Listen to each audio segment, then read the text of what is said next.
Mheshimiwa Waziri Mkuu, kwa mujibu wa takwimu mbalimbali za kitaifa, kati ya vijana 600,000 hadi vijana 1,000,000 wanaingia katika soko la ajira kila mwaka, huku ajira zinazozalishwa zikiwa hazina uwiano mkubwa na vijana wanaoingia katika soko la ajira. Je, serikali ina mkakati gani wa kuwawezesha vijana kuwekeza na kuwaunganisha vijana na wawekezaji mbalimbali ndani na nje ya nchi ili kuweza kukuza wigo wa ajira zao?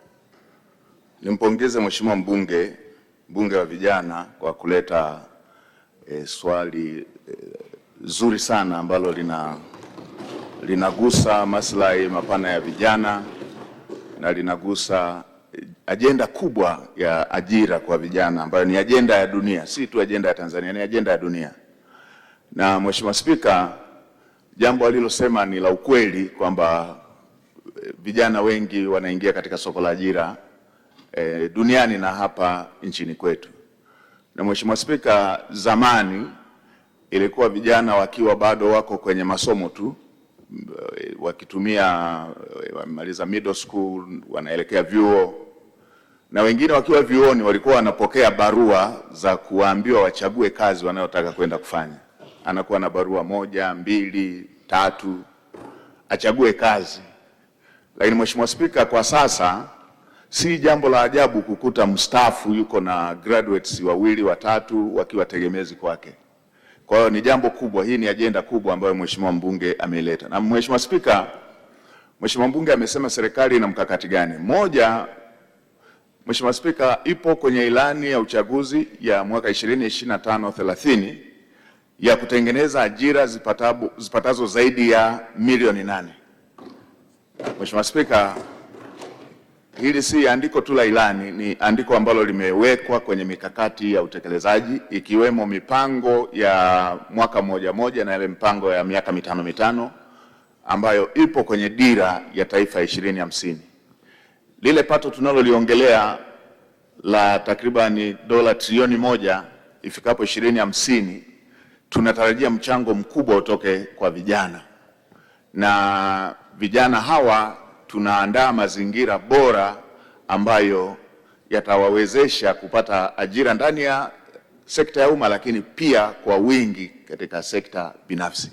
Mheshimiwa Spika, ni vitu gani tunavyovifanya?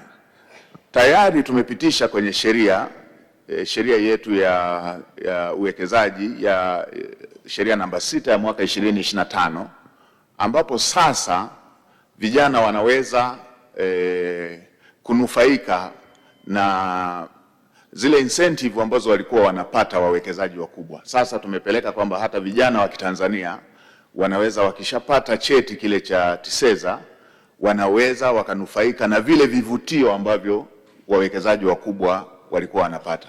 Ni nini tunaongelea hapo? Wataweza kupata ardhi, wataweza kupata mapunguzo kwenye masuala ya kodi, ushuru pamoja na tozo mbalimbali. Lakini pia kwenye yale madirisha ambayo wawekezaji wakubwa walikuwa wanapata, sasa tumefungua kwamba vijana na wenyewe wanaweza wakapata fursa hizo.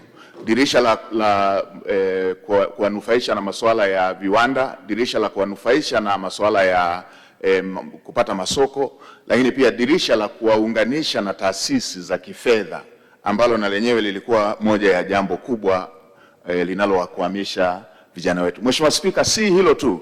Mheshimiwa Rais ameunda wizara mpya ambayo inashughulika na masuala ya vijana. Tena iko ofisi ya Rais. Mheshimiwa Spika, wizara hii Mheshimiwa Rais hajaiunda tu ili ipate waziri.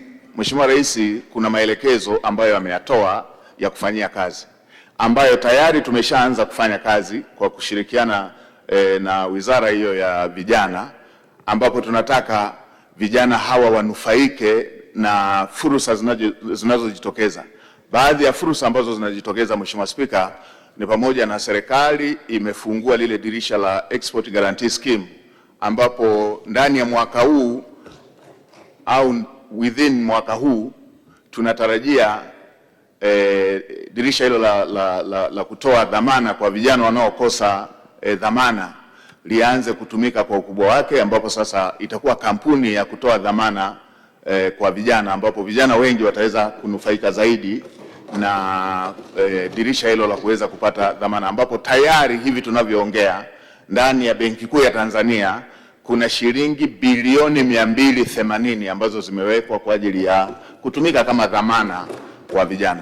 Na Mheshimiwa Spika, jambo hili ambalo Mheshimiwa mbunge ameliongea, mimi ni moja ya watu ambao nimeliishi. Nilipomaliza chuo kikuu nilifanya kazi za kubeba zege na kufiatua tofali, na mke wangu akifanya kazi ya mamalishe. Kwa hiyo najua adha ya kijana kukosa ajira.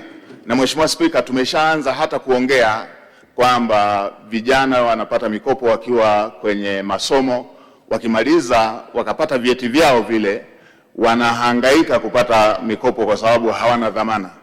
Tumeanza kuwaza kupitia maelekezo yale ambayo Mheshimiwa Rais aliyaelekeza kutafuta namna ya kuwakwamua vijana hawa. Mheshimiwa Spika, tumeanza kuwaza kwamba kijana aweze kutumia cheti chake kile alichohitimu kuweza kukopa. Kama akamaliza famasia na imejulikana amemaliza famasia, aweze kutumia cheti chake kile kukopa aanzishe famasi. Kama amemaliza uhandisi na ana cheti chake cha uhandisi, anahitaji vifaa vya umeme, aweze kutumia cheti chake kama dhamana, aweze kupata mikopo hiyo. Kwa hiyo jambo hili tutalileta hapa bungeni, Mheshimiwa Spika, tutakapokuwa tumemaliza hiyo sheria ambayo tunataka itengeneze kampuni ya kutoa dhamana, lakini pia ya kuweka dhamana mali ambazo zinaweza zikahamishika.